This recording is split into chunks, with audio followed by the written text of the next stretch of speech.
ملک ہندوستان کی آزادی کے لیے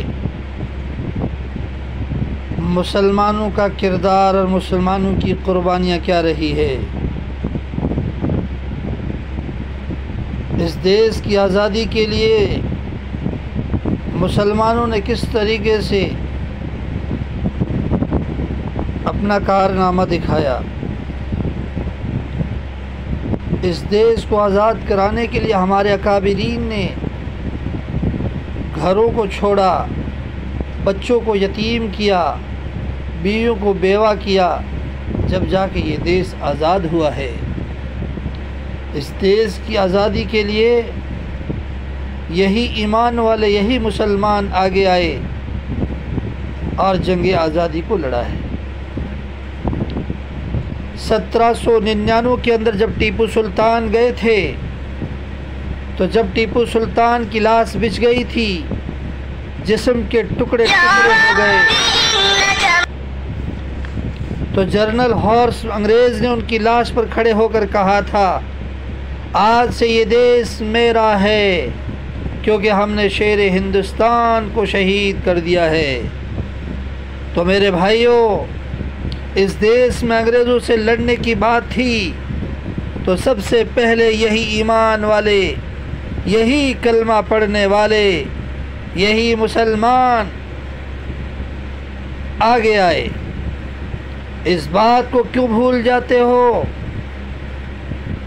ایک طرف بھگت سنگھ کو پھانسی پر لٹکایا گیا تھا، تو کیا دوسری طرف اشفاق اللہ خان کے جسم کے ٹکڑے نہیں کیے گئے تھے؟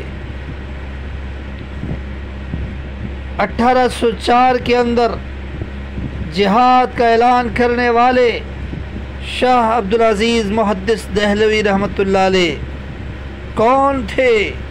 یہی کلمہ پڑھنے والے تھے، یہی ایمان والے تھے، مسلمان تھے۔ 1831 کے اندر سید احمد شہید رحمۃ اللہ علیہ، شاہ اسماعیل شہید رحمۃ اللہ علیہ گئے تھے۔ کہاں گئے تھے؟ بالا کوٹ۔ کس لیے گئے؟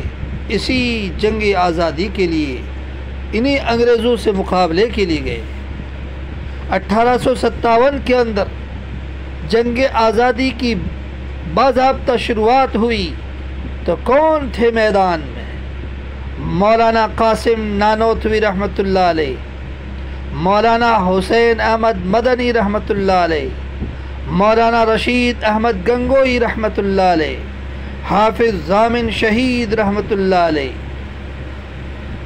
اس کے بعد 1992 کی تحریک، 1992 میں تحریک ریشمی رومال چھیڑی گئی۔ کس لیے؟ اس دیش کو آزاد کرانے کے لیے۔ 1916 میں شیخ الہند جیل گئے۔ کس لیے؟ اس دیش کو آزاد کرانے کے لیے۔ 1919 کے اندر جمعیت کی بنیاد ڈالی گئی۔ کس لیے؟ اس دیش کو آزاد کرانے کے لیے۔